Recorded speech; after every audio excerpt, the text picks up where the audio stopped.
Vamos a hablar sobre la relación entre el consumo de sustancias y la conducta delictiva. A lo largo del tiempo, las investigaciones han relacionado el consumo de sustancias psicoactivas con las conductas delictivas. Y esto ha sido bastante contraproducente porque ha llevado a la estigmatización de los consumidores y a una mala atención de los mismos.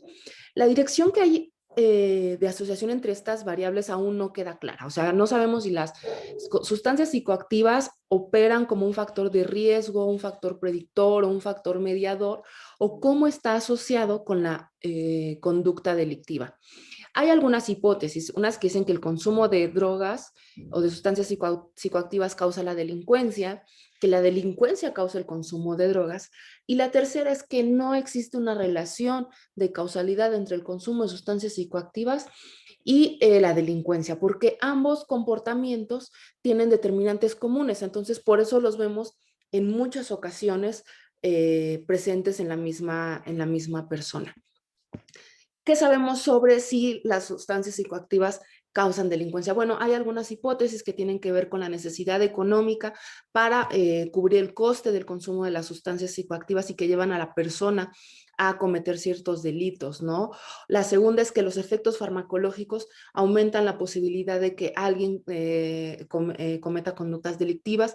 Esto no está probado. Se ha visto que hay un aumento de violencia, sobre todo en sustancias que son legales, como el alcohol, pero en otro tipo de sustancias no es no es lo más común y estas han tenido que estar han estado relacionadas con estimulantes.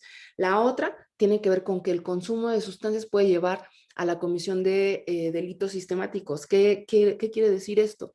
Que la delincuencia está constituida por actos violentos y que están cometidos en el marco del funcionamiento del mercado de drogas ilegales, es decir, las actividades que tienen que ver con el suministro, la distribución, el consumo de drogas, y que la violencia funciona como una estrategia de control en estas situaciones. Entonces, es todo un modelo social, económico y de la delincuencia que lleva a las personas que están inmiscuidas al consumo de drogas y que el consumo de drogas puede llevar a cometer delitos contra la legislación en materia de sustancias psicoactivas como en el consumo, la posesión, cultivo y producción. Entonces vemos que, por ejemplo, en países donde hay permiso de producción o de transporte en algunos estados y en otros no, pues esto es discriminatorio. La segunda hipótesis tiene que ver con que la delincuencia causa el consumo de sustancias psicoactivas. Y si bien es cierto que es difícil en esta maraña de factores de riesgo que hay alrededor probarlo, sabemos que el consumo de drogas es una fase avanzada dentro del historial delictivo de las personas. ¿Qué quiere decir? Se ha visto que primero empiezan su historial delictivo y después empieza el consumo de sustancias. Y volvemos a esto, tiene que ver con los factores de riesgo que están entretejidos en estos actos que regularmente tiene que ver con dificultad de acceso al empleo, con dificultad de acceso a oportunidades, a educación y con vivir en situaciones de marginalidad o en entornos violentos, ya sea en lo social o en lo familiar, en lo individual. Y finalmente, la última hipótesis habla sobre que no existe una relación de causalidad entre el consumo de sustancias psicoactivas y la delincuencia. Y pues hasta ahorita es la que ha tenido más pruebas. La relación es artificiosa. ¿Qué quiere decir?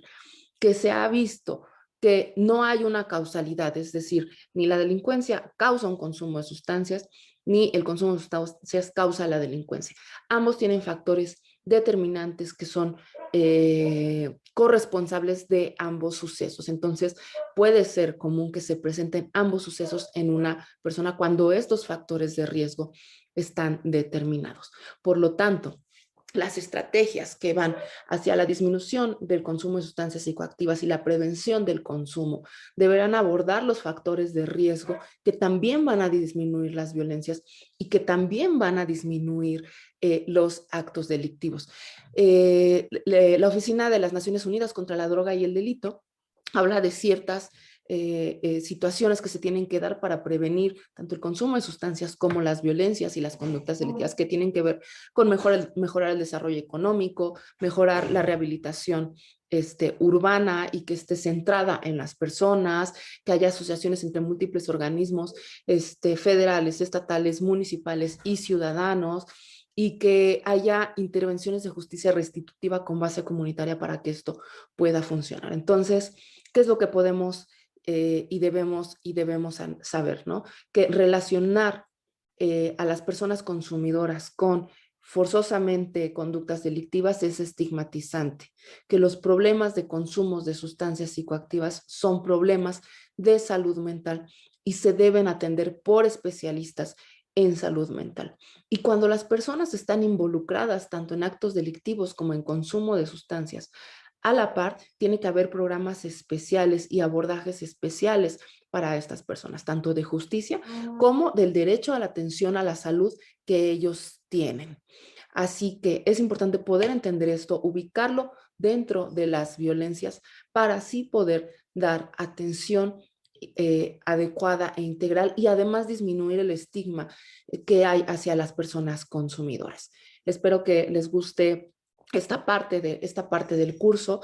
Está ideada para dar información, está ideada para reducir el estigma en los consumidores, para que pensemos las violencias desde otra perspectiva y encontremos juntos y juntas soluciones desde lo individual hasta lo familiar, lo social, lo económico, lo político en nuestras comunidades.